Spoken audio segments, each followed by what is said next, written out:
ಏನು ಫಸ್ಟು ಎಲ್ಲ ಅಭಿಮಾನಿಗಳಲ್ಲಿ ಏನು ಕೇಳ್ಕೊತೀನಿ ಅಂದರೆ ಯಾರು ಏನೇ ಮಾತಾಡಲಿ, ಯಾರು ಏನೇ ನೆಗೆಟಿವ್ ಮಾತಾಡಲಿ, ಪಾಸಿಟಿವ್ ಮಾತಾಡಲಿ, ನಮ್ಮ ಬಾಸ್ ಬಗ್ಗೆ ತಲೆ ಕೆಡಿಸ್ಕೋಬೇಡಿ. ನಾವು ನಮ್ಮ ಕೂಗು ಏನೇ ಇದ್ದರೂ ದೇವ್ರ ಹತ್ರ ಇರಬೇಕು. ಯಾಕಂದರೆ ನಾವು ದರ್ಶನ್ ಸರ್ನ ದೇವ್ರ ಥರ ಪೂಜೆ ಮಾಡ್ತೀವಿ ಅಂದಾಗ ಅವರಿಗೆ ಇವಾಗ ನಾವು ಅವ್ರ ವಿಚಾರಕ್ಕೆ ಸಪೋರ್ಟ್ ಮಾಡಿ ಅಥವಾ ಅವ್ರ ಬಗ್ಗೆ ಮಾತಾಡಿ ಅಂದ್ಬಿಟ್ಟು ಮನುಷ್ಯರ ಹತ್ರ ಕೇಳೋದು ಬೇಡ, ದೇವ್ರ ಹತ್ರ ಕೇಳೋಣ. ಯಾಕಂದರೆ ದೇವ್ರ ಭಕ್ತಿಗೆ ಖಂಡಿತವಾಗ್ಲೂ ನಮಗೆ ನಮ್ಮ ಪ್ರೀತಿ ಮತ್ತು ನಮ್ಮ ಭಕ್ತಿಗೆ ದೇವ್ರು ಆ ಕಡೆಯಿಂದ ವರ ಕೊಟ್ಟೇ ಕೊಡ್ತಾರೆ.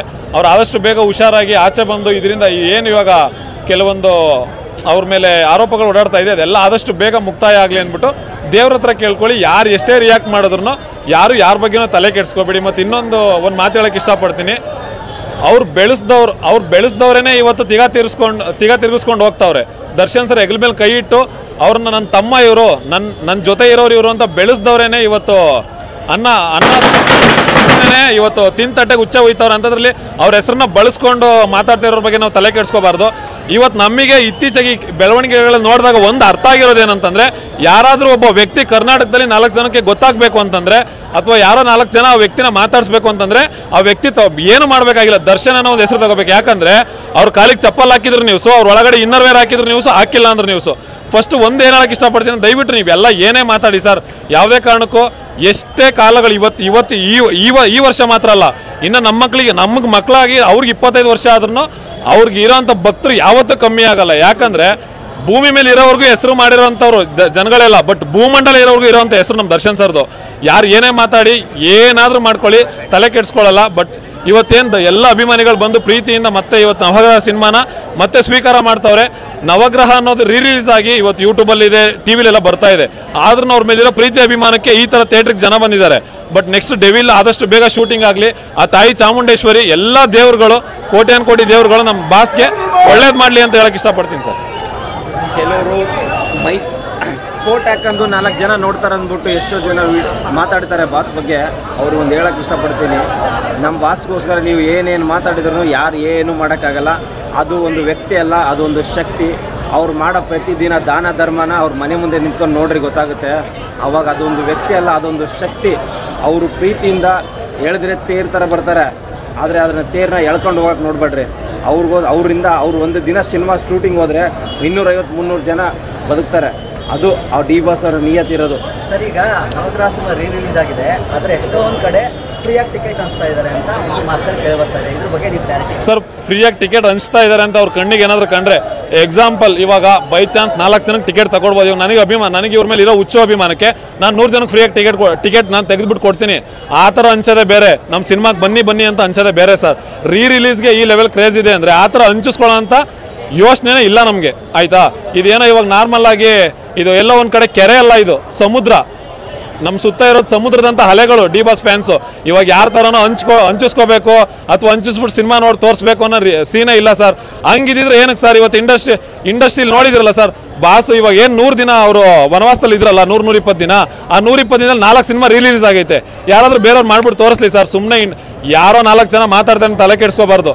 ಇವಾಗ ನಮ್ಮ ಬ್ರದರ್ ಹೇಳಿದ್ರು ಏನಂದರೆ ಸರ್, ಅವರು ನಮಗೆ ತೇರ್ತಾರ, ಬೇರೆಯವ್ನು ಯಾವನಾದರೂ ಬಂದ್ವಾ ಪ್ರೀತಿಯಿಂದ ಕೈ ಮುಗಿದ್ವಾ, ಪ್ರೀತಿಯಿಂದ ಎಳೆಯಕ್ಕೆ ನೋಡಬೇಕು, ಎಳ್ಕೊಂಡು ಹೋಗಕ್ಕೆ ನೋಡಬಾರ್ದು. ನಮ್ಮ ಮೇಲೆ ಹರ್ಕೊಂಡು ಹೋಗ್ಬಿಡ್ತದೆ.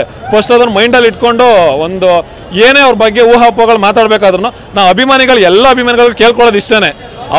ಅವ್ರು ಇವಾಗೇನು ಅವ್ರು ಬೆಳೆಸಿದವ್ರೆ ಅವ್ರನ್ನ ತಿರುಗಿ ನೋಡ್ತಾ ಇಲ್ಲ, ಇನ್ನು ಅವ್ರನ್ನ ಬಳಸ್ಕೊಳ್ಳೋಕೆ ನೋಡ್ತಾವ್ರೆ. ಬಳಸ್ಕೊಳ್ಳಿ ಬಿಡಿ ಸರ್. ಒಂದು ಕರ್ನಾಟಕದಲ್ಲಿ ಪ್ರಮೋಷನ್ ಅಥವಾ 4 ಜನ ನಮ್ಮನ್ನು ಗುರುತಿಸ್ಬೇಕು ಅಂದರೆ ಆ ಥರ ಒಂದು ಯಾವ್ದಾದ್ರು ಒಂದು ಬ್ರ್ಯಾಂಡ್ ಹೆಸರು ತಗೋಬೇಕು ಅಂದರೆ ಎಂಟೈರ್ ಕರ್ನಾಟಕದಲ್ಲಿ ಒಂದೇ ಬ್ರ್ಯಾಂಡ್ ಹೆಸರು ಇರೋದು ಅಂತ ದರ್ಶನ್ ಸರ್ ಮಾತ್ರ. ಡಿ ಬಾಸ್ ಅನ್ನೋ ಒಂದು ಹೆಸರು ತಗೊಂಡು ಹೆಂಗ್ ಬೇಕಾದ್ರೆ ಏನು ಬೇಕಾದ್ರೂ ಮಾತಾಡ್ಬೋದು. ಯಾಕಂದ್ರೆ ಒಂದು ಬ್ರ್ಯಾಂಡ್ ಆಗಿ ಹೋಗ್ಬಿಟ್ಟೈತೆ. ಇನ್ನೊಬ್ರನ್ನ ಯಾರನ್ನು ತಗೊಂಡ್ರು ಆಗಲ್ಲ, ಯಾರನ್ನೂ ತಗೊಳ್ಳೋದು ಇಲ್ಲ. ಈ ಜನಗಳಿಗೆ ಹೆಂಗೆ ಅಂದರೆ ಕೆಲವರಂತೂ ಅದನ್ನ ಒಂದು ಕೆಲಸ ಮಾಡ್ಕೊಂಡ್ಬಿಟ್ಟವ್ರೆ. ನಾನು 4 ಜನಕ್ಕೆ ಗೊತ್ತಾಗಬೇಕಾ, ದರ್ಶನ್ ಏನೋ ಮಾಡಿದ ಅದ್ರ ಬಗ್ಗೆ ಕಂಪ್ಲೇಂಟ್ ಮಾಡಬೇಕು, ನಾನು ಇನ್ನು 4 ಜನ ನನಗೆ ಯಾರಾದರೂ ಮಾತಾಡಿಸ್ಬೇಕಾ, ನನ್ನ ವೀಡಿಯೋಗಳು 4 ಜನಕ್ಕೆ ಶೇರ್ ಆಗಬೇಕಾ, ಒಂದು ದರ್ಶನ್ ಸರ್ ಬಗ್ಗೆ ಒಳ್ಳೇದು ಮಾತಾಡಬೇಕು ಇಲ್ಲ ಕೆಟ್ಟದ್ದು ಮಾತಾಡಬೇಕು, ಟೈಮ್ ನೋಡ್ಕೊಂಡು 2 ಕಡೆನೂ ಮಾತಾಡಬೇಕು. ಇದು ಜನಗಳ ಮೈಂಡಲ್ಲಿ ಫಿಕ್ಸ್ ಆಗಿ ಹೋಗಿದೆ. ಆದ್ರಿಂದ ಯಾರು ಏನೇ ಮಾತಾಡಿದ್ರು ನಾವು ತಲೆ ಕೆಡಿಸ್ಕೊಳ್ಳಲ್ಲ. ಚಾನಲ್ ನೋಡೋದು, ನಮ್ಮ ಬಾಸ್ ಬಗ್ಗೆ ಮಾತಾಡಿದ್ರೇ ಅವ್ರ ಚಾನಲ್ ನೋಡೋದು. ಅದಕ್ಕೆ ನಮ್ಮ ಬಾಸ್ ಬಗ್ಗೆ ಮಾತಾಡೋದು, TRPಗೋಸ್ಕರ ಮಾತಾಡೋದು. TRPಗೋಸ್ಕರ ಒಬ್ಬ ಮನುಷ್ಯನ ಬಗ್ಗೆ ಕೀಳಾಗಿ ಮಾತಾಡ್ತಿದ್ದೀರಾ, ಕರ್ಮ ಯಾವತ್ತೂ ಬಿಡಲ್ಲ, ರಿಟರ್ನ್ ಬಂದೇ ಬರ್ತೀವಿ.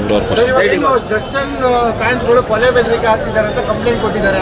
ದರ್ಶನ್ ಅವ್ರ ಮೇಲೆ ಕಂಪ್ಲೇಂಟ್ ಕೊಟ್ಟಿದ್ದಾರೆ ಸರ್. ಒಂದು ಕೊಲೆ ಬೆದರಿಕೆ ಹಾಕಿದ್ದಾರೆ ಅಂತ ದರ್ಶನ್ ಸರ್ ಮೇಲೆ ಕಂಪ್ಲೇಂಟ್ ಕೊಟ್ಟಿದ್ದಾರೆ ಅಲ್ವಾ. ಅದು ಇವಾಗ ಏನು ಕಾನೂನು ಏನಿದೆ ಕಾನೂನು ಮೂಲಕ ಇವಾಗ ಆ ಥರ ಕೊಲೆ ಬೆದರಿಕೆ ಹಾಕಿದ್ರೆ ಇವಾಗ ಯಾರೇ ಮಾತಾಡಿದ್ರು ತಪ್ಪು ಸರ್. ಒಂದು ನಾವು ಕೇಳೋದಿಷ್ಟೇ ಸರ್, ನಮ್ಮವ್ರ ಹೆಸರು ತಗೋಬೇಡಿ. ನಿಮಗೆ ಅದೊಂದು ವ್ಯಕ್ತಿ ಇರ್ಬೋದು, ನಮ್ಗೆ ಅದೊಂದು ಶಕ್ತಿ ಸರ್. ಇವಾಗ ಮತ್ತೆ ಇನ್ನೊಂದು ತಂದೆ ತಾಯಿ ಮಾತ್ರ ಬಾಸ್. ರಿಷಿ ಅವರು ಲೈವ್ ಬಂದ್ಬಿಟ್ಟು ಹೇಳಿದ್ದಾರೆ, ಹೌದು ನಾನು ದರ್ಶನ್ ಫ್ಯಾನು, ನಾನು ಸಾಯಿಸ್ತೀನಿ ಅಂತ ರಿಷಿ ಅವರು ಲೈವ್ ಅಲ್ಲಿ ಹೇಳಿದ್ದಾರೆ. ಹೌದು ಸರ್, ಸರ್ ಒಂದು ನಿಮಿಷ ಸುಮ್ಮನೆ ಯಾಕೆ ಸರ್, ಒಂದು ನಿಮಿಷ ಅವ್ರು ಲೈವಿಗೆ ಬಂದು ಹೇಳಿದಾರಲ್ವಾ, ಅದ್ರ ಬಗ್ಗೆ ನೀವು ಅವ್ರ ಹತ್ರ ಕೇಳಬೇಕು. ಯಾಕಂದ್ರೆ ರಿಷಿ ಅವರು ನಮಗೆ ಪರಿಚಯ ಇಲ್ಲ, ನಾವು ಎದುರುಗಡೆ ನೋಡಿಲ್ಲ. ಅವರು ನಮ್ಮ ಥರ ಒಬ್ರು ಭಕ್ತರೇನೆ. ಯಾಕಂದ್ರೆ ದರ್ಶನ್ ಸರ್ನ ಪ್ರೀತಿ, ಅವ್ರು ದರ್ಶನ್ ಸರ್ ಬಗ್ಗೆ ಪ್ರೀತಿ ಅವ್ರು ಇನ್ನೊಂದು ಮೆನ್ಷನ್ ಮಾಡಿ ಹೇಳಿದ್ದಾರೆ, ನಾವು ಎಲ್ರಿಗೂ ಸಾಂಗ್ ಬರ್ದಿದ್ದೀವಿ ಎಲ್ಲರ ವಿಚಾರಕ್ಕೂ. ಬಟ್ ಅವರು ಪರ್ಟಿಕ್ಯುಲರ್ ಆಗಿ ದರ್ಶನ್ ಸರ್ ವಿಚಾರಕ್ಕೆ ಅಂತ ಹೇಳ್ತಾ ಇಲ್ಲ, ಕೆಲವೊಂದು ಈ ಥರ ಎಲ್ಲ ಬೇರೆ ಬೇರೆ ವಿಚಾರಗಳಿಗೂ ರಿಯಾಕ್ಟ್ ಮಾಡುವಂಥ ವ್ಯಕ್ತಿಗಳಿಗೆ ಅಂತ ಮೆನ್ಷನ್ ಮಾಡಿ ಹೇಳಿದ್ದಾರೆ.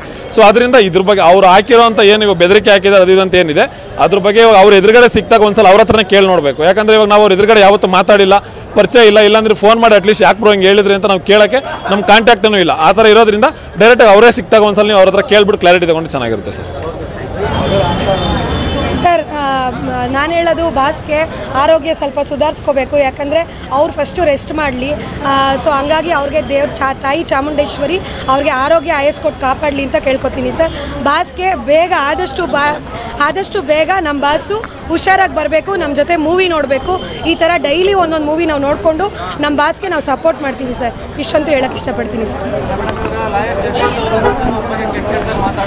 ಮಾತಾಡಲಿ ಬಿಡಿ ಸರ್, ಆಯಿತಾ? ಬಾಸ್ ಇದ್ದಾರೆ, ಬಾಸ್ ನೋಡ್ಕೋತಾರೆ, ಅಷ್ಟಂತೂ ಹೇಳ್ತೀವಿ.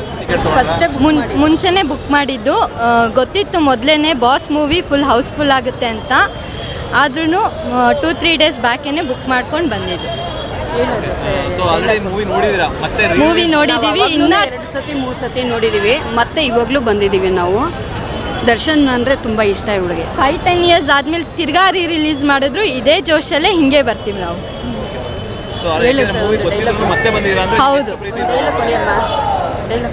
ಏನಿಲ್ಲ ಹೇಳೋದಕ್ಕೆ ಒಂದೇ ಒಂದು ಇಷ್ಟಪಡ್ತೀವಿ, ಯುದ್ಧ ಮಾಡೋಕ್ಕೆ ಅಂತ ನಿಂತಮೇಲೆ ಸೈನಿಕರು ಲೆಕ್ಕ ಹಾಕ್ಬಾರ್ದು. ಜೈ ಡಿ ಬಾಸ್. ರಿಲೀಸ್ ಕ್ರೇಜ್ ನೋಡಿ ತುಂಬಾ ಖುಷಿ ಆಗ್ತಾ ಇದೆ. 16 ವರ್ಷದಿಂದ ಏನು ಕ್ರೇಜ್ ಇತ್ತು ಇವತ್ತು ಅದೇ ಕ್ರೇಜ್ ಇದೆ. ಅದು ಈ ಕ್ರೇಜ್ ನಮ್ಮ ಡಿ ಬಾಸ್ ಒಬ್ರಿಗೆ ಮಾತ್ರ ಇರಕ್ಕೆ ಸಾಧ್ಯ, ಬೇರೆ ಯಾರಿಗೂ ಬೀಟ್ ಮಾಡೋಕ್ಕಾಗಲ್ಲ. ಇದು ನಾವು ಒಂದು ಮಾತು ಹೇಳ್ತೀನಿ, ಕೆಲವರು 4 ತಿಂಗಳಲ್ಲಿ ತುಂಬ ಜನ ಮಾತಾಡಿದ್ರು, ತುಂಬ ನೋಡಿದ್ದೀವಿ. ಆದರೆ ನಮ್ಮ ಬಾಸ್ಗೋಸ್ಕರ ಎಷ್ಟು ಜನ ಏನೇನು ಬೊಗಳಿದಾರೋ ಯಾರನ್ನೂ ತಲೆ ಕೆಡಿಸ್ಕೊಳ್ಳಲ್ಲ. ನಮ್ಮ ಬಾಸ್ ಒಂದು ಮಾತು ಹೇಳ್ತಾರೆ, ಹೈ ಥೂ ಅಂತ. ಆ ವರ್ಡ್ ನನಗೆ ತುಂಬ ಇಷ್ಟ. ಆದರೆ ಒಂದು ಮಾತು ಹೇಳ್ತೀನಿ ನಮ್ಮ ಬಾಸ್ ಬಗ್ಗೆ ಮಾತಾಡಿರೋರಿಗೆ, ನೀವು 4 ತಿಂಗಳಿಂದ ಏನು ಮಾತಾಡಿದ್ದೀರೋ ಅದು ನಮ್ಮ ಯಾರನ್ನೂ ತಲೆ ಕೆಡಿಸ್ಕೊಳ್ಳಲ್ಲ. ನಾವು ಸ್ನಾನ ಮಾಡಬೇಕಾದ್ರೆ ಎಷ್ಟೋ ಕೂದಲು ಉದುರೋಗುತ್ತೆ ಅಂತ, ಅದೇ ಥರ ನಾವು ತಿಳ್ಕೊಂಡಿರ್ತೀವಿ.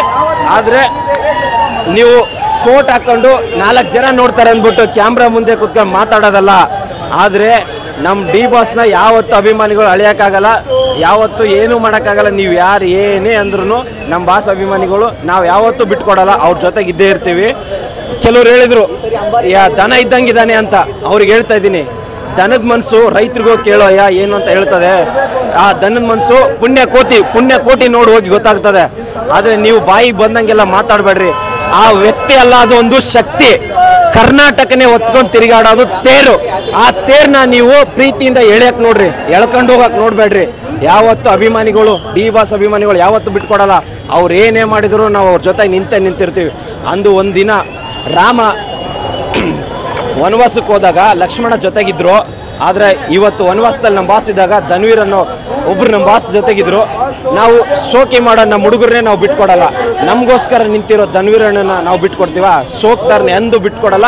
ಧನ್ವೀರ್ ಅಣ್ಣಗೆ ಒಂದು ಮಾತು ಹೇಳೋಕ್ಕೆ ಇಷ್ಟಪಡ್ತೀನಿ, ಡಿ ಬಾಸ್ ಅಭಿಮಾನಿಗಳು ಯಾವತ್ತೂ ನಿಮ್ಮ ಜೊತೆಗೆ ಇದ್ದೇ ಇರ್ತೀವಿ. ನೀವು ಎತ್ಕೊಂಡು ಮೆರೆಸ್ತಾ ಇರೋದೇ, ಇನ್ನು ಯಾವತ್ತೂ ನಮ್ಮ ಬಾಸ್ನ ಬೀಟ್ ಮಾಡೋಕ್ಕೆ ಯಾರ ಕೈಲಿಂದಲೂ ಸಾಧ್ಯ ಇಲ್ಲ, ಏನು ಮಾಡೋಕ್ಕೂ ಆಗಲ್ಲ. ಅವ್ರ ಬಗ್ಗೆ ಸರ್ ಏನು ಗೊತ್ತಾ, ನಮ್ಮ ಬಾಸು ಬೆಳೆಸಿರೋರೇ ಬದಲಾಗೋದ್ರು, ಅವ್ರ ಬಗ್ಗೆ ಬಳಸ್ಕೊಂಡಿರೋರು ಬದಲಾಗೋದು ದೊಡ್ಡ ವಿಷಯನ ಬ್ರೋ. ಅದಕ್ಕೆ ಏನು ಮಾಡೋಕ್ಕಾಗಲ್ಲ. ನಮ್ಮ ಬಾಸ್ ಎಷ್ಟೋ ಜನಕ್ಕೆ ಬೆಳೆಸಿದಾರಲ್ಲ, ಅವರೇ ಬದಲಾಗಿದ್ದಾರೆ. ಇವತ್ತು ಅವ್ರ ಹೆಸರು ಬಳಸ್ಕೊಂಡಿರೋರು ಕೂಡ ಬದಲಾಗಿದ್ದಾರೆ. ಅದಕ್ಕೆ ನಾವು ಅವ್ರ ಬಗ್ಗೆ ಏನು ಮಾತಾಡಲ್ಲ. ಕರ್ಮ ಯಾವತ್ತೂ ಬಿಡಲ್ಲ, ಎಲ್ಲರಿಂದ ರಿಟರ್ನ್ ಬಂದೇ ಬರ್ತದೆ. ಈಗ ದರ್ಶನ ಅಭಿಮಾನಿಗಳು ಏನು ದುಡ್ಡು ತಗೊಂಡು ಬರ್ತಾರೆ, ಅದೊಂದು ಹೇಳ್ತೀನಿ ಕೇಳಿಸ್ಕೊಳ್ರಿ. ಯಾರ್ಯಾರು ಹೇಳ್ತಾ ಇದ್ದೀರಿ ದುಡ್ಡು ಕೊಟ್ಟರೆ ಪ್ರೊಡ್ಯೂಸರ್ ದುಡ್ಡು ಕೊಟ್ಟರೆ ಫಿಲಮ್ ಕೂಡ ಬರ್ತಾರೆ ಅಂತಂದು ಕೆಲವರು ಹೇಳ್ತಾ ಇದ್ರು. ಅವ್ರಿಗೆ ಹೇಳ್ತಾ ಇದ್ದೀನಿ, ನಾವು ಸ್ವಂತ ದುಡ್ಡು ಬಂದಿರೋ ದುಡ್ಡಲ್ಲಿ ನಾವು ನಮ್ಮ ಬಾಸ್ಗೋಸ್ಕರ ನಾವಿರೋದು. ಯಾವನ್ನು ದುಡ್ಡು ಕೊಟ್ಟರೆ ನಾವು ಫಿಲಮಿಗೆ ಬಂದಿಲ್ಲ. ಇದೇ ಕೆಲವು ದಿನ ಹಿಂದೆ ಒಂದು ಹೊಸ ಫಿಲಮ್ ರಿಲೀಸ್ ಆಯಿತು, ನೋಡಿದ್ವಿ ಆ ಕ್ರೇಜ್ ಹೆಂಗಿತ್ತಂತ. ಅದೇ ಇದು ಇದು 16 ವರ್ಷದ ಹಿಂದೆ ರಿಲೀಸ್ ಆಗಿರೋ ಫಿಲಮು ಇವತ್ತು ಆ ಕ್ರೇಜು ಬೀಟ್ ಮಾಡೋಕ್ಕೆ ಯಾವನ ಕೈಲಿ ಸಾಧ್ಯ ಇಲ್ಲ. ನಮ್ಮ ಬಾಸ್ಗೋಸ್ಕರ ನಾವು ಯಾವತ್ತೂ ಇದ್ದೇ ಇರ್ತೀವಿ. ಅವರೇ ಜೈ ಡಿ ಬಾಸ್, ಕರ್ನಾಟಕ ಒಬ್ಬರೇ ಬಾಸು. ಅವ್ರಿಗೋಸ್ಕರ ನಾವಿರೋದು, ನಮಗೋಸ್ಕರ ನಾವಿರೋದು. ಅವರು ಸೆಲೆಬ್ರಿಟೀಸ್ ಅಂದ್ಬಿಟ್ಟು ಎದೆಯಲ್ಲಿ ಜಾಗ ಕೊಟ್ಟಿದ್ದಾರೆ. ನಾವು ನಮ್ಮ ಮನಸ್ಸಲ್ಲಿ ನಮ್ಮ ದೇವರು ಅಂತ ಹೇಳ್ಬಿಟ್ಟು ಒಂದು ಮಾತು ಕೊಟ್ಟಿದ್ದೀವಿ. ನಮ್ಮ ಬಾಸ್ನ ಯಾವತ್ತೂ ನಾವು